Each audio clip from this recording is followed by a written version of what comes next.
Fala, leitores da Bíblia, graça e paz. Hoje a gente vai ler Jó capítulo 17 e 18 e vamos ler o primeiro capítulo da primeira carta aos Tessalonicenses. Vamos orar?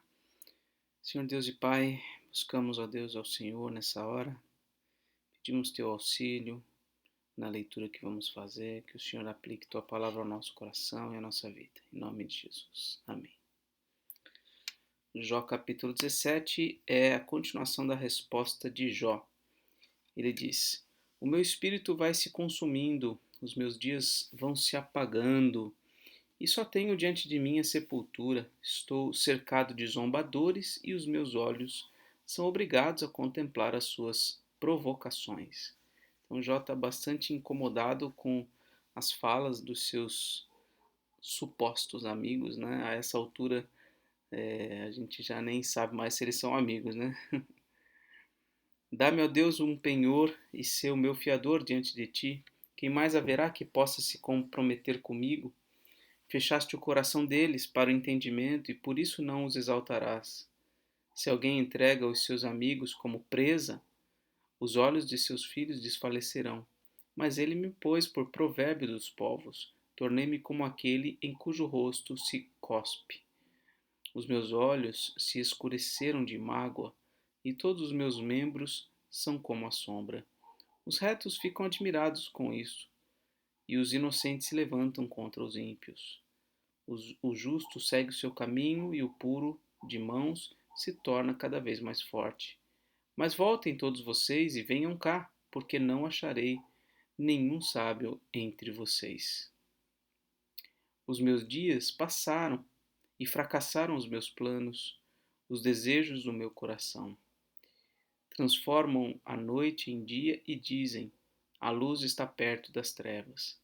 Mas se eu aguardo a sepultura por minha casa, se faço a minha cama nas trevas, se digo à cova, você é o meu pai, e aos vermes, vocês são minha mãe e minha irmã, onde está então a minha esperança? Sim, a minha esperança, quem a poderá ver?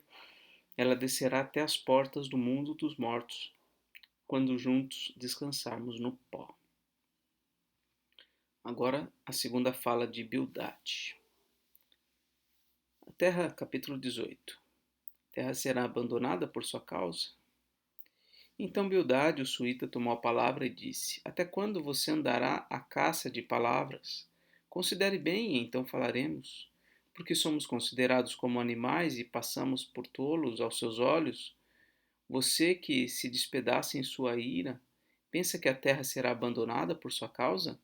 Você pensa que as rochas devem ser tiradas do seu lugar? Na verdade, a luz do ímpio se apagará e a chama do seu fogo não resplandecerá. A luz se escurecerá na sua tenda e a sua lâmpada sobre ele se apagará. Os seus passos vigorosos se espreitarão e a sua própria trama o derrubará, porque por seus próprios pés é lançado na rede e andará sobre as suas malhas. A armadilha o apanhará pelo calcanhar e o laço o prenderá. A corda está escondida na terra para apanhá-lo. A armadilha se encontra no seu caminho.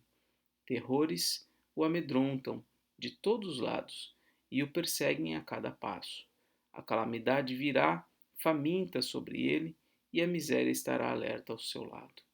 Ela devorará os membros do seu corpo, serão devorados pelo primogênito da morte. O ímpio será arrancado da segurança de sua tenda e será levado ao rei dos terrores. Nenhum dos seus irá morar na sua tenda. Enxofre será espalhado sobre a sua habitação. Por baixo secarão as suas raízes e por cima murcharão os seus ramos.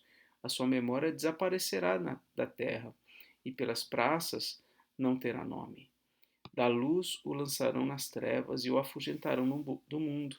Não terá filho nem posteridade entre o seu povo, nem sobrevivente algum ficará nas suas moradas. Do seu dia se espantarão os do ocidente, e os do oriente serão tomados de terror. Tais são, na verdade, as moradas do ímpio, e este é o paradeiro daquele que não conhece a Deus. Então veja, aqui nas palavras de humildade ele está um pouco mais incisivo, né? Ele está indicando que Jó é ímpio, que ele não conhece a Deus e que o mal sobrevirá sobre ele em breve. Já está sobre ele por conta da sua impiedade, né?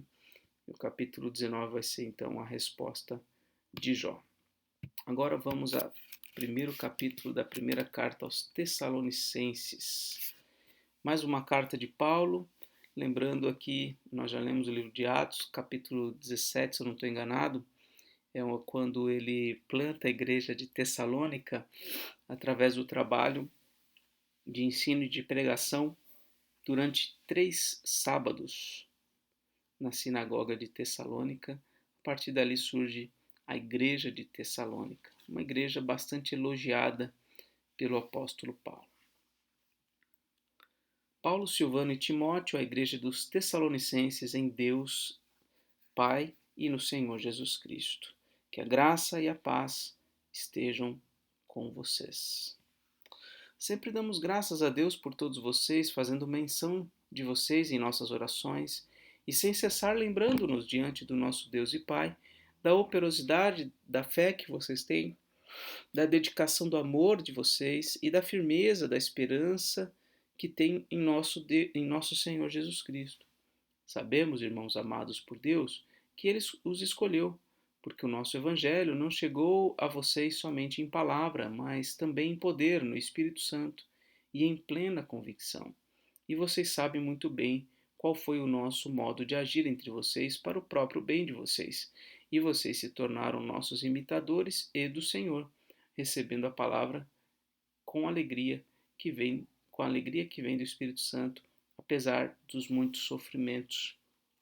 Então, alguns motivos aqui de elogio de Paulo, né? A operosidade da fé era uma fé operosa, uma fé prática, a dedicação do amor deles e a firmeza da esperança que eles têm em Jesus Cristo. 3 coisas aqui que ele elogia inicialmente. Aí ele fala que Deus escolheu eles e que o evangelho pregado pelo apóstolo Paulo não chegou somente em palavra, mas em poder, ou seja, o Espírito Santo se manifestou produzindo o quê? Convicção. Então, olha só, como a evidência da presença do Espírito Santo é a convicção no coração a respeito da palavra que está sendo pregada, palavra do Evangelho de Cristo. E aí ele coloca aqui, né, que a igreja se tornou imitadora, tanto dele, Paulo, como do Senhor também, de modo que eles receberam a palavra com alegria mesmo diante de sofrimento.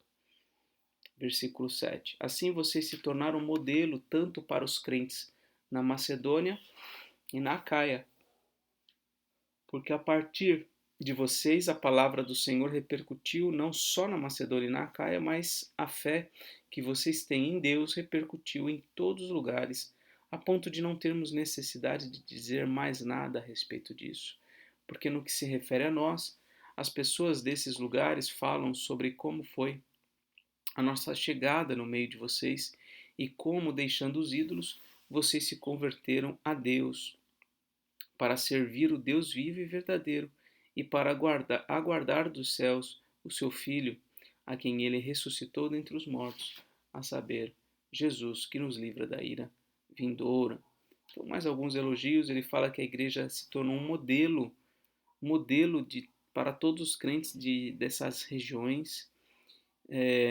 A palavra de Deus repercutiu através deles, né? O testemunho deles repercutiu, a fé deles repercutiu por todas aquelas regiões, um bom testemunho daquela igreja.